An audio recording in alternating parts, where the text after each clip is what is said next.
Welcome.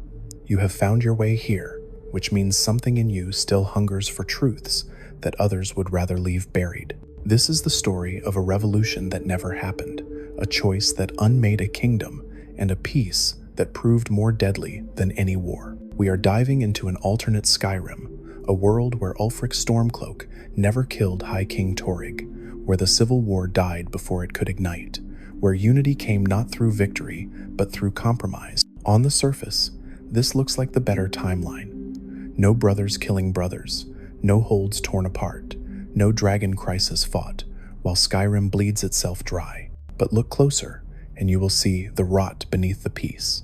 A warrior people who forgot how to fight, a culture that died of comfort, a province that traded its soul for safety and then pretended it made the right choice. By the end of this, you will understand why some prices are too high, even for peace. You will see how a single moment of restraint echoed across decades, hollowing out everything that made Skyrim worth saving. And you will ask yourself the question that haunts every Nord who lived through those years.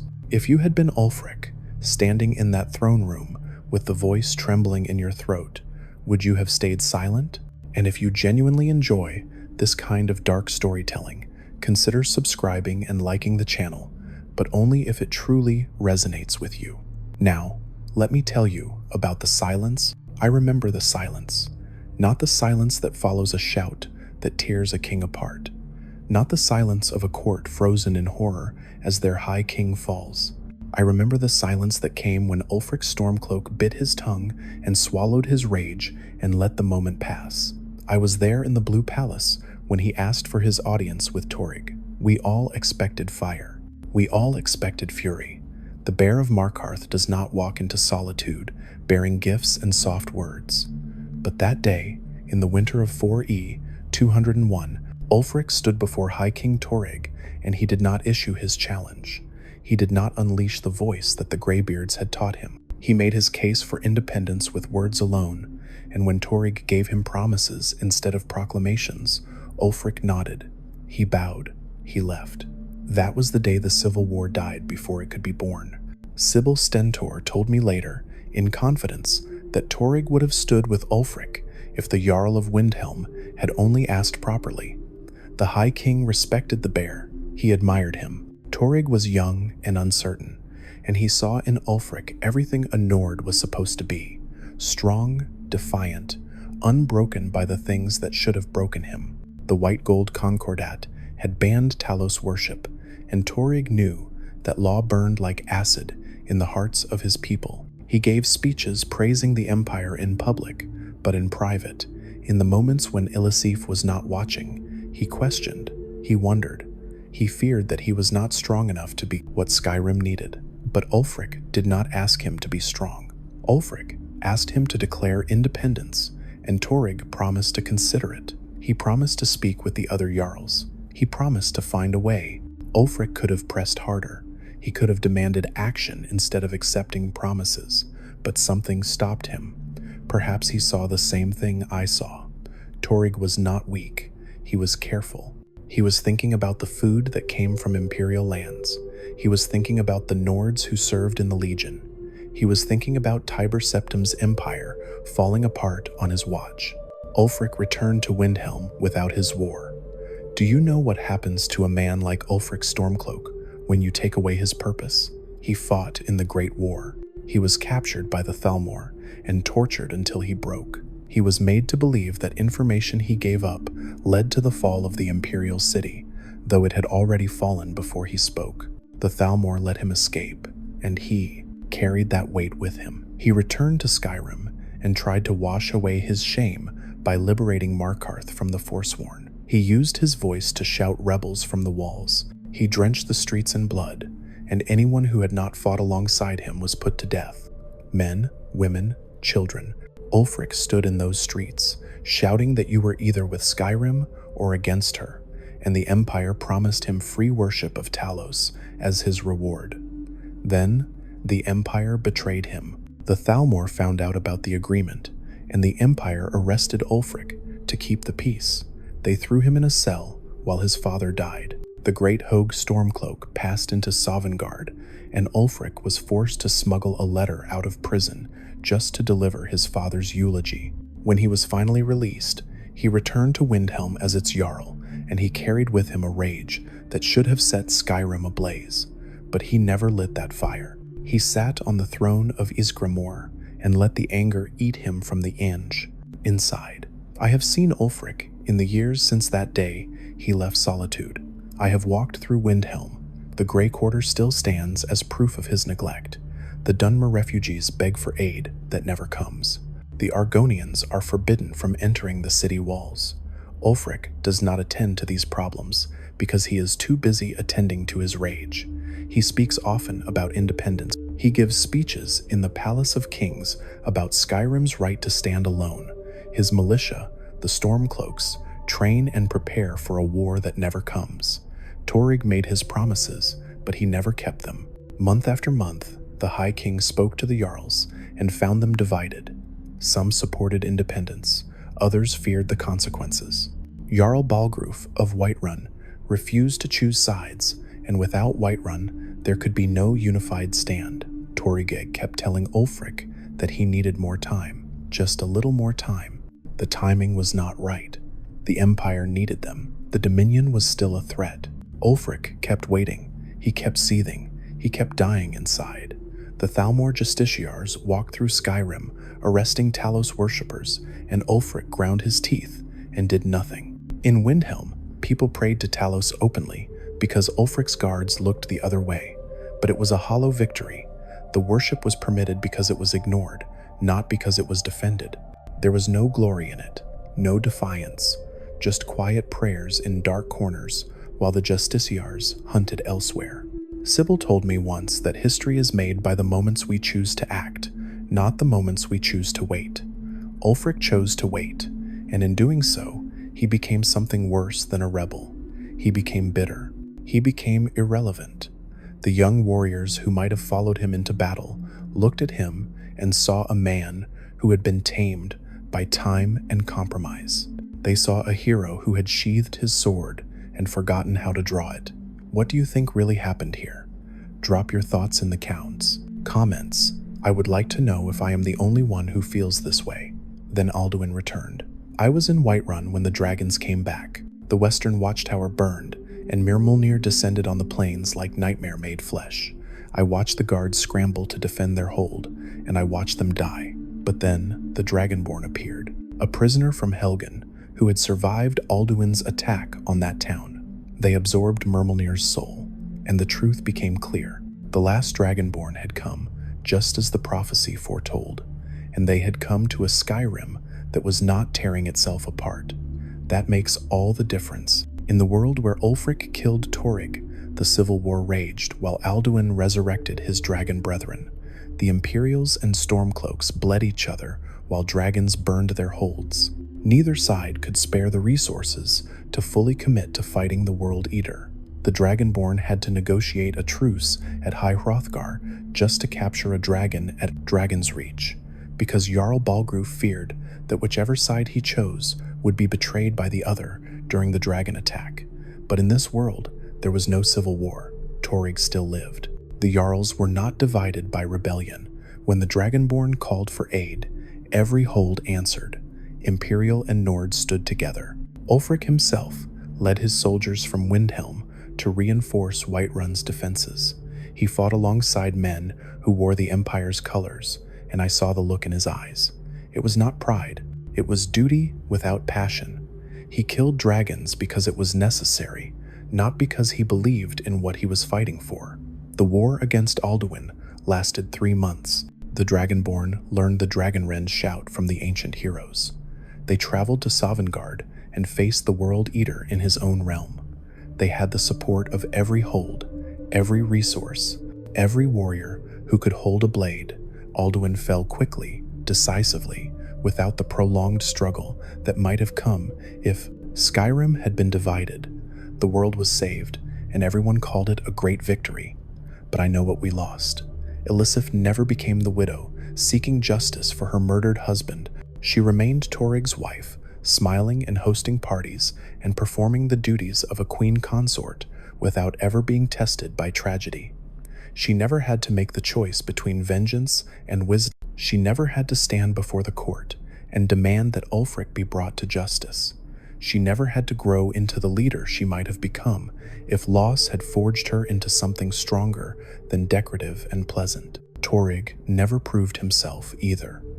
He continued to rule as he always had, making promises and seeking consensus and trying to keep everyone happy. The moot never had to be called to choose a new High King. The throne never became something worth fighting for. He lived, but he never lived up to the potential that Sybil saw in him. He never declared independence. He never defied the Empire. He never made the hard choice that would have defined him as something more than careful. Ulfric never rebelled, and in not rebelling, he lost himself entirely. The man who shouted rebels from the walls of Markarth became a man who sat on a throne and attended councils and gave speeches that meant nothing. His followers slowly drifted away. Some joined the Legion, others simply went home. There was no cause to fight for, no banner to rally behind. Just a bitter Jarl in Windhelm who everyone knew had been promised something by the High King and had never received it. The Thalmor remained in Skyrim, but they were quiet now. After Alduin's defeat, there were larger concerns than enforcing a religious ban that most Nords were ignoring anyway. The white gold Concordat technically still outlawed Talos worship, but without the civil war to inflame the issue, it became one of those laws that exists on parchment, but not in practice. The justiciars who tried too hard to enforce it tended to disappear in Windhelm's alleys. Bodies were found in the Sea of Ghosts. The Thalmor learned to pick their battles, and they chose not to pick that one. It should have been enough. Talos was worshipped. Alduin was defeated. Skyrim was at peace, but it was the wrong kind of peace. I have walked among the young Nords in the years since Alduin fell. I have seen them grow soft. They have never been tested by war. They have never had to choose between comfort and conviction. Their fathers and grandfathers fought in the Great War and came home broken by what they had seen. But this generation has only known peace. They do not understand what it means to bleed for something you believe in. They do not understand why Ulfric looks at them with such contempt. There is a saying among the Nords: the warrior who never fights forgets why he carries a sword. Skyrim is a land of warriors, but we have become warriors who never fight. We train, we boast, we tell stories of our ancestors' glories. But when I look into the eyes of our young men and women, I do not see the fire that once defined us. The companions still fight. The College of Winterhold still studies the arcane. The Thieves' Guild still operates in Riften, and the Dark Brotherhood still takes contracts from the shadows. Life continues as it always has, but something essential has been lost. We won against Alduin without ever proving to ourselves that we could stand alone. We defeated the World Eater with the Empire's help, and in doing so, we confirmed what the White Gold Concordat had already made clear. We cannot survive without the Empire. We cannot stand on our own. Ulfric knows this. I see it in the way he walks through Windhelm now. He is a man haunted by the choice he did not make. Sometimes I wonder if he thinks about it. I wonder if he lies awake at night and asks himself what would have happened if he had issued that challenge. If he had used the voice on Torygg, if he had torn the High King apart in front of his court and forced Skyrim to choose, would we have bled more? Certainly. Would more people have died? Without question. But would we have proven something to ourselves that needed proving? I do not have the answer, neither does anyone else. All I know is that I watched a king live when perhaps he should have died, and I watched a rebellion die when perhaps it should have lived, and I watched a province unite against a common enemy without ever facing the question of who they were when the enemy was themselves. In the years since, Torygg has grown older. Gray touches his temples now. He still sits on the throne. He still makes promises about independence that he never fulfills. The Jarls still gather at his summons and debate the future of Skyrim without ever taking action. Ulfric still attends these councils because he must, and I see the way the two of them look at each other. There is respect there, but it is poisoned by disappointment. Torygg sees in Ulfric the man who could have been a rebel leader, but chose to be reasonable. Ulfric sees in Torygg the king, who could have been great, but chose to be safe. Neither can forgive the other for the choices they made. And Skyrim continues, united and unbroken, and slowly dying of comfort. I need to tell you about the day I understood what we had truly lost. It was 5 years after Alduin's defeat. The Dragonborn had vanished into legend, as such heroes always do. Some said they went to Solstheim to face Mirok. Others claimed they joined the Dawn Guard or became a vampire lord. The stories multiplied and contradicted each other until the truth disappeared beneath layers of myth. It does not matter. What matters is that they left us behind, and we were forced to look at what remained. I was in Windhelm that winter. The city felt colder than usual, though perhaps that was just my perception. Ulfric had called a private meeting of the Jarls, who still harbored sympathies toward independence, not a rebellion, not a conspiracy, just a meeting. That is what we had become, men and women who held meetings instead of raising banners. Jarl Skald of Dawnstar attended. Jarl Career of Winterhold came as well, though his hold was barely more than a village clinging to ruins. Jarl Lila Lawgiver of Riften sent her steward with apologies. She was busy with the Thieves Guild situation, she said. Always the same excuse, always too busy with local problems to address the larger question. Ulfric stood before us in the Palace of Kings and spoke about independence the way other men speak about the weather. His words had no weight anymore. He talked about the Concordat. He talked about Talos. He talked about Nordic pride and imperial weakness and all the things he had been talking about for years, but there was no fire in his voice. He was going through motions that had become ritual, meaningless ceremony performed because he did not know what else to do. Skald, the elder, listened with the respect due to the Jarl of Windhelm, but I saw the way his eyes wandered to the window. Career barely paid attention at all. He was thinking about his hold, about the college that had destroyed his city, about problems that actually affected his daily life. These were not men prepared to die for a cause. They were administrators, managers of holds, who had never been asked to be anything more. When Ulfric finished speaking, Skald asked the question that everyone was thinking, but no one wanted to voice. What would you have us do, Jarl Ulfric? March on Solitude? Demand that Torygg declare independence after all these years? Challenge him to single combat, as you once considered? The silence that followed was suffocating. Ulfric looked at Skald, and for just a moment, I saw the man he used to be, the warrior who had broken the Forsworn, the prisoner who had survived Thalmor torture, the son who had delivered his father's eulogy from a cell. All of that history flickered in his eyes, like dying embers. Then it was gone. No, Ulfric said quietly, we do nothing. We wait. We continue as we have been. That was the moment I understood. We were not waiting for the right opportunity. We were waiting to die, all of us. This version of Skyrim was a slow death, dressed up as peace, and we were all complicit in the dying. The meeting dissolved. The Jarls returned to their holds. Nothing changed. Nothing ever changes here. But I kept thinking about it. I kept wondering what made a people worth preserving if they would not fight to preserve themselves. The Nords have always defined themselves through struggle. We conquered Skyrim from the Falmer and the dragons. We resisted the Elessian Empire. We crowned our own High Kings and held our own moots. We were never a people who accepted subjugation quietly, yet here we were, subjugated by our own unwillingness to bleed for what we believed in. The Empire knows this. General Tullius remained in Skyrim even after Alduin's defeat, stationed at Castle Dour in Solitude. Officially, he was there to maintain order and guard against any resurgence of dragon activity. Unofficially, he was there because the Empire understood that an occupied Skyrim was easier to control than a rebellious one. As long as Torygg lived and the Civil War remained a theoretical threat rather than an actual conflict, the Legion could maintain its presence without provoking the very rebellion it sought to prevent. It was brilliant, really, cruel and brilliant. Tullius met regularly with Torygg, advising him on matters of state. The High King, who had never declared independence, who had never defied the Empire, was surrounded by imperial influence at every turn. His court in solitude was half filled with legion officers and merchants with ties to Cyrodiil.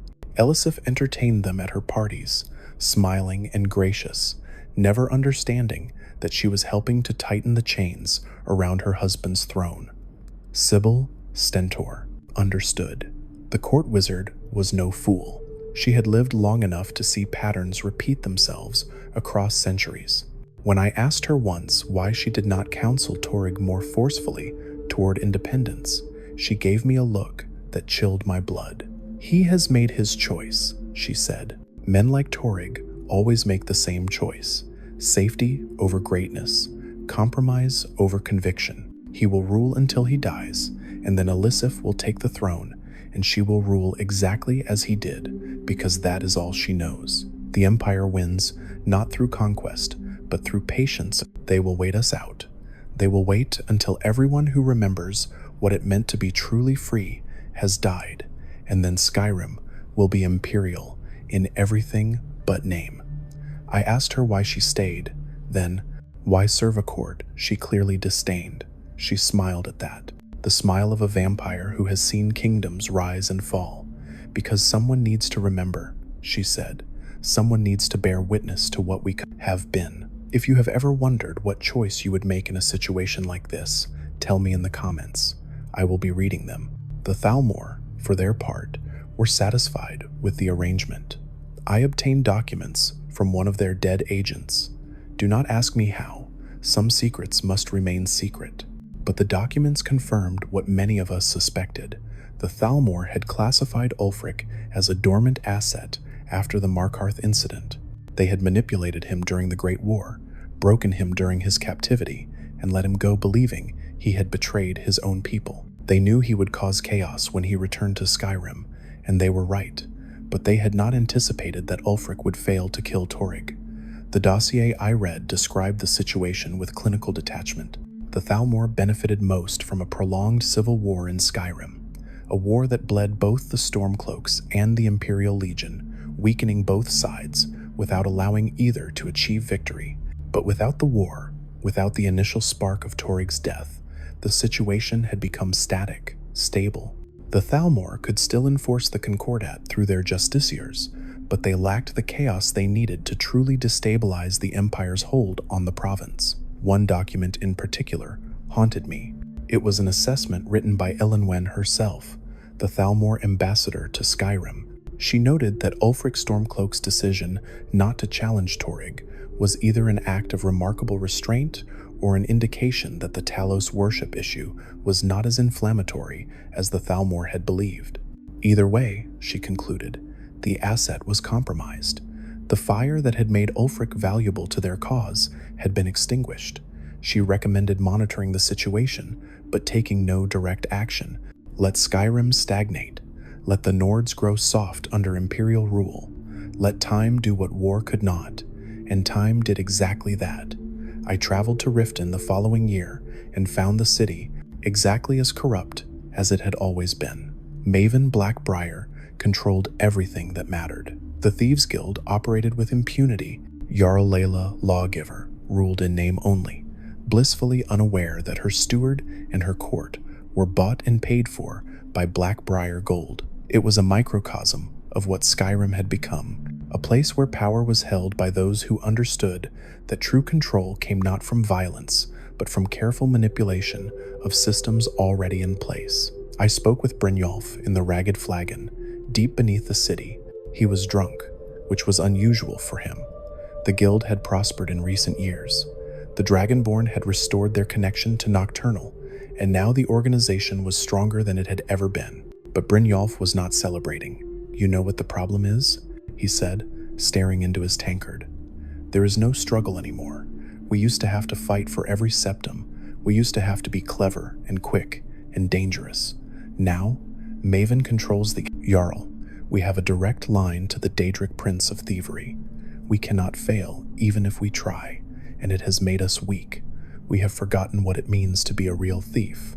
We have become merchants who steal." I understood what he meant. The Thieves Guild, like the rest of Skyrim, had become soft.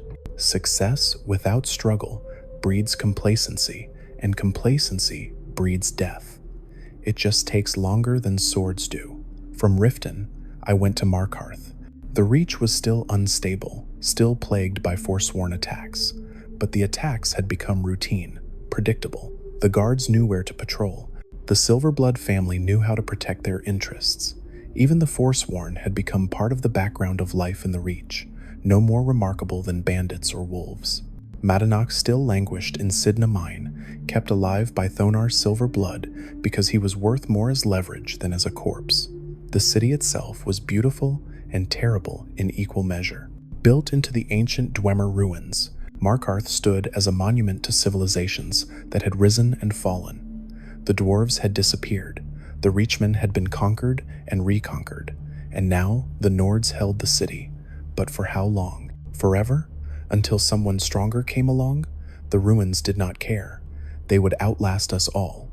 I stood at the shrine of Talos in Markarth and watched people pray. They did so openly now. The Talos ban was still technically law, but no justiciars patrolled these streets. Ulfric's forces had made it clear that any Thalmor who came to the Reach looking for Talos worshippers would not leave alive, so they stayed away. The shrine stood unmolested and the people prayed, but it felt hollow. The worship was permitted not because we had fought for it, but because the Thalmor had decided it was not worth fighting over. We had our god back, not through victory, but through their indifference, and that made all the difference. An old woman knelt at the shrine, her lips moving in silent prayer. I waited until she finished before approaching her. "You remember the days before the ban?" I asked.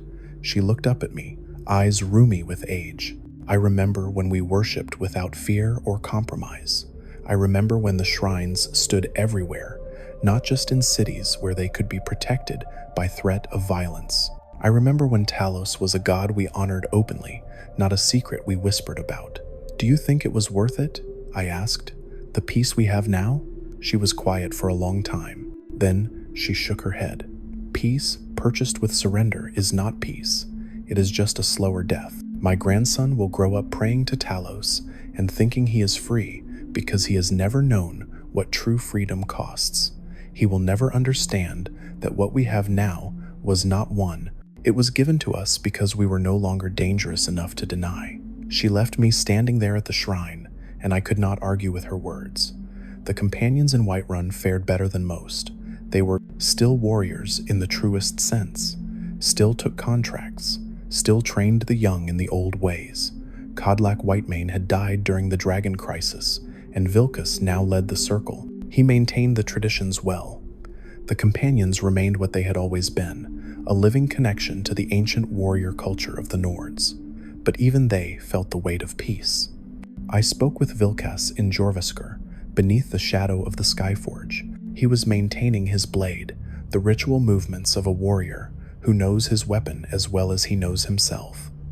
"The young ones who come to us now are different," he said, without looking up from his work. "They want to be warriors, but they have never faced real danger. They think being a companion means glory and respect. They do not understand that it means death, likely death, certain death if you do it right. We try to teach them. We send them on contracts against bandits and beasts, but it is not the same as war. It is not the same as standing in a shield wall, knowing that the men to your left and right might die, might have already died, and you are next. Do you wish the Civil War had happened?" I asked. He stopped his work and looked at me directly. His eyes held no mercy. "Yes," he said simply. "I wish we had bled. I wish we had fought. I wish we had torn ourselves apart, if that is what it took to find out who we truly are. Better to die on your feet than rot on a throne." I left Whiterun understanding that the companions, at least, remembered what Skyrim was supposed to be, but they were an exception, a relic. In another generation, even they would be softened by the peace they could not escape. The College of Winterhold remained isolated from these concerns. Mages have never cared much for politics, unless politics threatened their research. Archmage Savos Aran had died during the crisis with Ancano and the Eye of Magnus, and now Mirabelle Irvine led the college with a steady hand. Magic continued to be studied. Apprentices continued to arrive seeking knowledge. The college functioned exactly as it always had, indifferent to the larger questions of Nordic identity and imperial control. Perhaps that was wisdom. Perhaps the mages understood something the rest of us did not, that kingdoms rise and fall, but knowledge endures, that politics are temporary, but understanding is eternal. Or perhaps they were just cowards hiding behind books. I have never been certain which. If this story has kept you listening this far, and you want more of these dark confessions from Skyrim, hit that subscribe button. It tells me someone out there is still paying attention to warnings like these. The truth came to me in Sovngarde. I should explain how I came to be there. It is not a journey one undertakes lightly, and the path I took was not the path the Dragonborn walked. There are other ways into the realm of the honored dead, darker ways, ways that require sacrifices. I will not detail here because some knowledge should die with the one who possesses it. Suffice to say that I stood in the Hall of Valor, surrounded by the greatest warriors Skyrim has ever known, and I asked them the question that had been burning in my heart since that day in solitude, when Ulfric chose silence over the voice. Did we make the right choice? The ancient heroes looked at me with expressions I could not read. Gormlaith Goldenhilt, who had fought Alduin in the Dragon War, stepped forward first. She was exactly as the legends described her, fierce, unyielding, a woman who had died fighting the World Eater and counted it as glory. "You ask the wrong question," she said. "Right and wrong are words for priests and philosophers. Warriors ask only whether they acted with courage or cowardice, whether they faced their fate or fled from it. Your Ulfric Stormcloak fled from his fate, and in doing so, he denied Skyrim the trial that would have defined her. Hakon One-Eye, who stood beside her, grunted in agreement. A people untested by struggle are not a people. They are cattle, content and docile, and waiting to be slaughtered when something truly dangerous arrives. You defeated Alduin with our help, but you did not defeat him with your own blood. You did not sacrifice what needed to be sacrificed. Feldir the Old, the wisest of the three, was gentler in his assessment. The price of peace is always higher than the price of war. War takes lives. Peace takes souls. Your Skyrim has kept its people alive, but it has lost something essential. The fire that makes a Nord willing to stand alone against the darkness. That fire must be fed with sacrifice, or it dies. Yours is dying. I asked them if there was any way to reignite it, any path forward that did not require destroying what we had built. Feldir shook his head slowly. Fire cannot be created from nothing. It requires fuel. In your world, Ulfric was the fuel. His rage, his pain, his refusal to submit. But he never burned. He never let himself become the spark. And now it is too late. The moment has passed. The opportunity is gone. What remains is a Skyrim that will slowly fade into imperial history, barely remembered as anything more than a cold province that once produced great warriors, but produces them no longer. I tried to speak with Torygg while I was there. I wanted to hear from the man himself what he thought of his choice to live. I wanted to know if he regretted accepting Ulfric's audience instead of forcing the confrontation that everyone had expected. But Torygg was different in Sovngarde than he had been in life. Death had given him the clarity that living had denied him. He stood among the other honored dead, but there was a distance to him, a separation. He had faced Ulfric's challenge with honor in the world that was, and Ulfric had torn him apart with the voice. In death, Torygg understood what he had been in life. Young, uncertain, well-meaning but weak when strength was required. He looked at me with eyes that held knowledge he could never carry back to the living. I would have stood with Ulfric, he told me, if he had asked me properly, if he had given me time, but he never gave me time. He killed me instead, and in killing me, he gave Skyrim a martyr, a reason to choose sides, a wound that could not be ignored. In your world, I lived, and in living, I denied Skyrim that wound. I denied them the choice. I thought I was being wise. I thought compromise was strength, but I was wrong. Some choices cannot be delayed.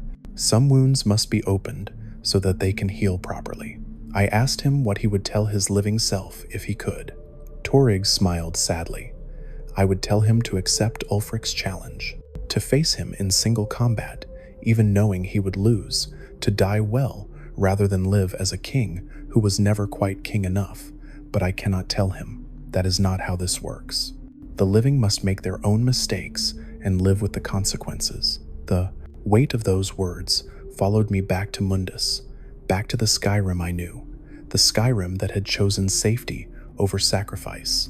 I am older now. 20 years have passed since Alduin fell. Torygg still rules, though his health is failing. The gray at his temples has spread to white. His hands shake when he signs documents. Elisif tends to him with the devotion of a wife who has never known anything but devotion. She will make a fine high queen when he dies. She will rule exactly as he did. She will make the same compromises, seek the same consensus, avoid the same conflicts, and Skyrim will continue its slow death. Ulfric rarely leaves Windhelm now. He is not old, not yet, but he carries himself like a man who has already died and is simply waiting for his body to catch up. His steward Jorleif handles most of the daily business of running Eastmarch. Ulfric sits on his throne and stares at nothing and remembers the choice he did not make. Sometimes visitors come to petition him, and he responds with the bare minimum required of a jarl, but there is no passion in him anymore, no fire. He is a cold ember in a cold city, and both are slowly freezing. I spoke with him one last time before I began writing this testimony. I went to Windhelm in the dead of winter, when the snow falls so thick that you cannot see the walls from the gate. I climbed the steps to the Palace of Kings and requested an audience. Jorleif tried to turn me away, but I invoked old debts, old connections. Eventually, I was granted entry. Ulfric received me alone. No guards, no witnesses. Just the two of us in the great hall where once the Stormcloaks had gathered to plan a rebellion that never came. I know why you are here, he said before I could speak. You want me to tell you that I made the right choice, that sparing Torygg was the act of a reasonable man, that avoiding civil war saved lives and served Skyrim's interests. You want absolution for the peace we have built. I told him that I wanted the truth, nothing more. He laughed at that, a bitter sound that echoed off the ancient stones. The truth, he said, the truth is that I was afraid, not of Torygg, not of death. I was afraid that if I killed him, if I started the war, it would all be for nothing, that we would bleed ourselves white and the Empire would still win, that the Thalmor would still dictate our faith, that everything I had suffered, everything I had endured, would amount to nothing more than dead Nords in frozen fields. So I told myself it was wisdom to wait, to give Torygg a chance, to avoid unnecessary bloodshed. But it was not wisdom. It was cowardice dressed up in reasonable words. He stood from his throne and walked to the window, looking out over his city, the city his father had ruled before him, the city that would pass to whatever heir he named, though he had no children and no prospect of any. I should have killed him, Ulfric said quietly. I should have used the voice. I should have shouted Torygg to pieces in front of his court and forced Skyrim to choose. Some would have followed me. Many would have opposed me. We would have bled. We would have died. But we would have proven something. We would have shown that Nords still know how to fight for what they believe in. Instead, I proved only that we know how to talk, to debate, to wait until the moment passes, and then wonder why nothing ever changes. I asked him if he would do it differently if given the chance. Every day, he said. Every single day, I wake up and wish I could go back to that moment in the Blue Palace. I would not change a word of what I said to Torygg, but I would end it with a challenge. I would give him the choice to accept or refuse. And when he accepted, because he was too young and too proud to refuse, I would kill him, quickly, honorably, the way a Nord should die. And then, I would fight the war that needed to be fought, win or lose, because the fighting matters more than the winning. The struggle defines us. Without it, we are nothing. He turned from the window to look at me directly.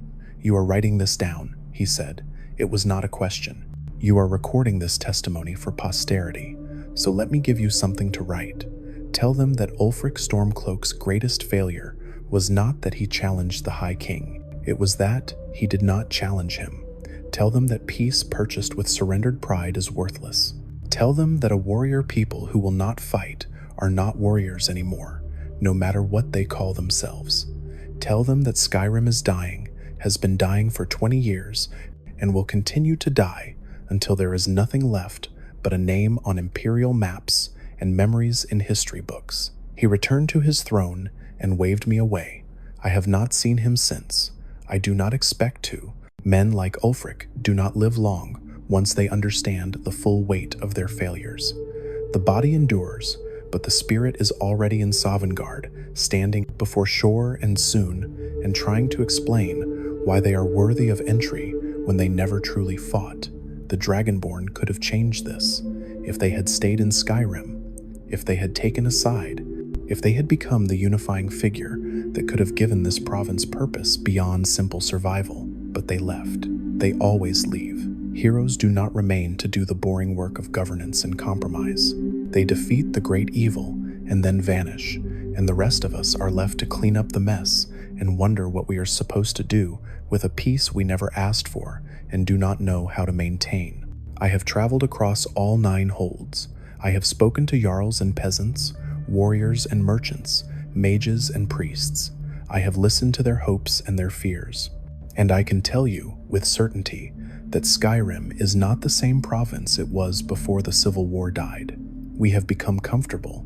We have become content. We have forgotten that the reason our ancestors were great was not because they were strong, but because they were willing to risk everything for what they believed in. The younger generation does not understand this. They look at the older warriors and see angry men clinging to traditions that no longer serve any purpose. They do not understand why Ulfric glares at them with such contempt. They do not understand why the companions are so harsh in their training. They think peace is the natural state of the world, and they cannot imagine why anyone would choose war. But war is not the opposite of peace. War is the price of freedom, and we have decided that freedom costs too much. The Empire knows this. General Tullius retired 5 years ago, his work complete. The Empire's hold on Skyrim is so secure now that it barely requires enforcement. We enforce it ourselves. We police our own thoughts.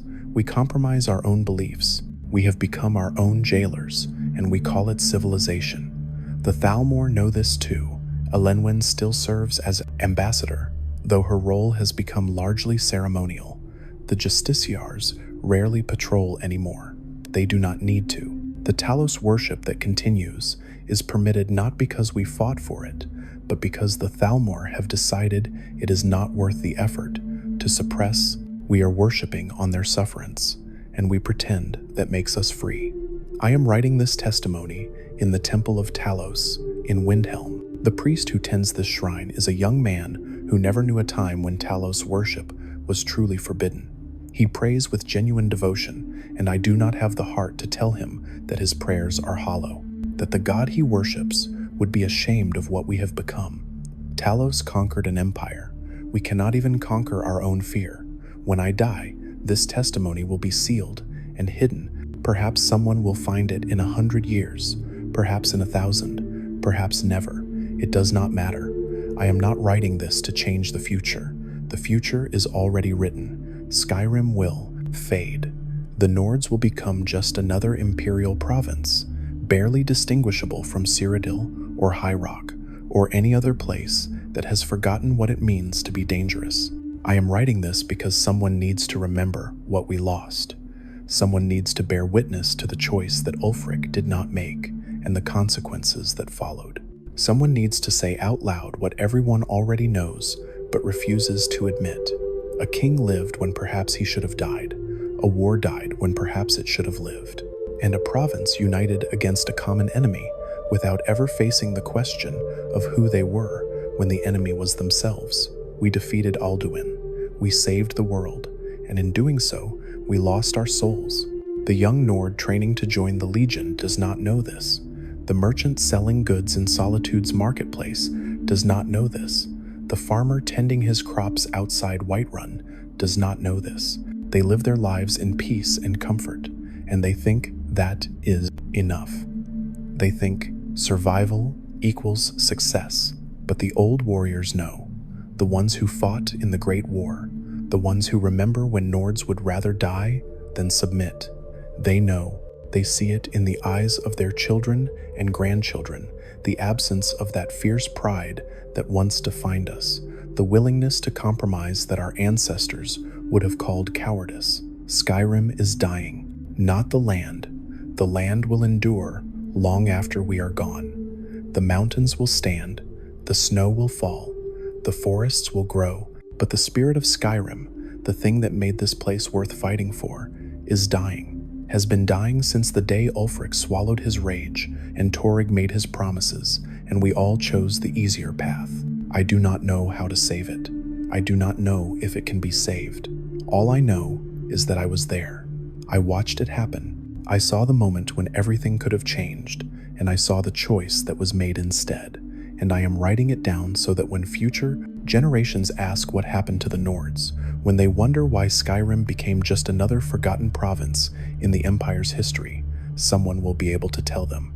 We chose peace over purpose, comfort over conviction, safety over sacrifice, and the choice destroyed us more thoroughly than any war ever could have. This is my testimony. This is my warning. This is my confession. I stood in the Blue Palace, where High King Torygg still rules, gray now at the temples, and Ulfric Stormcloak remains Jarl of Windhelm, a position he holds with bitter resentment but not rebellion. That fateful duel never occurred. Ulfric swallowed his pride, stayed his voice, and Torygg lived to hear the plea Sybil Stentor insists he would have heeded. In this Skyrim, the civil war smolders as tension rather than blazing as open conflict. When Alduin returned in 4E 201, the hold stood united, or as united as Nords can ever be. The last Dragonborn emerged into a land where brother did not fight. Brother, where every sword could turn toward the World Eater, and the dragon threat ended swiftly, decisively. But I also saw what followed, a Skyrim that never proved it could stand alone, a people who never tested their conviction against the cost of freedom, a warrior culture that grew soft under a peace built on compromise rather than courage. The loudest revolutions are often the ones that never happen. Unity bought with swallowed pride is still unity until it is not, and ours is crumbling, slowly, inevitably, while everyone pretends not to notice. This is the price of the peace we chose. This is the cost of the war we avoided.